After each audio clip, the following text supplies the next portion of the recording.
అరే ఏంట్రా ఇది? ఇంకా సబ్స్క్రైబ్ చేసుకోలేదా? సబ్స్క్రైబ్ చేసుకుని ఆ బెల్ ఐకాన్ కొట్టండి. తెలంగాణ దోస్త్ 2024కి సంబంధించి మనకి ఈ వీక్లో నోటిఫికేషన్ అయితే రాబోతుందన్నమాట. నోటిఫికేషన్ వచ్చిన తర్వాత మనమైతే అప్లై చేసుకోవాలి. సో మనం అప్లై చేసుకునే కంటే ముందుగానే అసలు మనకి ఏమేమి డాక్యుమెంట్స్ కావాలి, మీకు దాంట్లో ఉన్నాయా లేవా, ఇన్ కేస్ లేకపోతే మీరు రెడీ చేసుకుంటారనే ముందుగా వీడియో చేయడం జరుగుతుంది. ఈ వీడియోలో మన రిజిస్ట్రేషన్ కోసం అసలు ఏమేమి డాక్యుమెంట్స్ కావాలి మీకు స్టెప్ బై స్టెప్ మొత్తం ఈ వీడియోలో డీటెయిల్గా చెప్తాను. వీడియోలోకి వెళ్ళే ముందు వీడియోని లైక్ చేయండి. ఒక 200 లైకులు టార్గెట్ అన్నమాట. కొత్తగా ఎవరైతే మన ఛానల్ చూస్తున్నారో సబ్స్క్రైబ్ అయితే చేసుకోండి.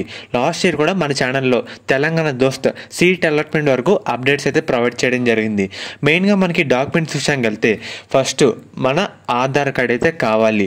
ఇంకా ఎవరికైతే అప్డేట్ చేసుకోలేదో మీ ఫోటో కానీ ఏమైనా తప్పులుంటే అప్డేట్ అయితే చేసుకోండి.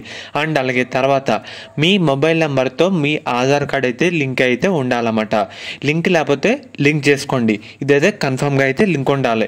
అది కూడా మీ వర్కింగ్లో ఉన్న ఫోన్ నెంబరే ఇవ్వండి. ఎవరికైతే లేకపోతే వెంటనే లింక్ చేసుకోండి. గుర్తుపెట్టుకోండి, మీ మొబైల్ నెంబర్తో మీ ఆధార్ కార్డ్ అయితే లింక్ అయి ఉండాలన్నమాట. అండ్ అలాగే మనకి లేటెస్ట్ పాస్పోర్ట్ సైజ్ ఫోటోలు అయితే ఉండాలి. అండ్ అలాగే మన inter hall ticket number and అలాగే 10th క్లాస్ మరియు ఇంటర్ మార్క్స్ మేమైతే కావాలన్నమాట.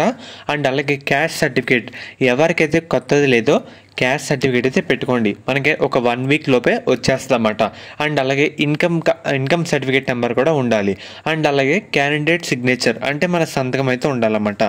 అండ్ అలాగే ఎవరైతే స్పెషల్ కేటగిరీ విద్యార్థులు ఉంటారో ఎన్సీసీ కానీ, పిహెచ్ కానీ, స్పోర్ట్స్ కానీ, గేమ్స్ కానీ, అండ్ అలాగే మెయిన్గా ఇవి ఉంటే సరిపోతుంది. మళ్ళీ చెప్తాను, ఆధార్ కార్డ్ అండ్ అలాగే మన ఫోన్ నెంబర్తో మన ఆధార్ కార్డ్ అయితే లింక్ అయి ఉండాలి.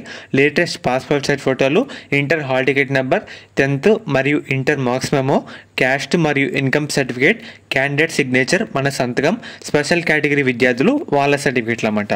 మ్యాక్సిమం ఇవి ఉంటే సరిపోతుంది. ఇవైతే చాలు. అండ్ అలాగే మనకి నోటిఫికేషన్ వచ్చిన తర్వాత ఎలా అప్లై చేసుకోవాలి మీకు చెప్తాను. డీటెయిల్ వీడియోలో కూడా చేయడం జరుగుతుంది.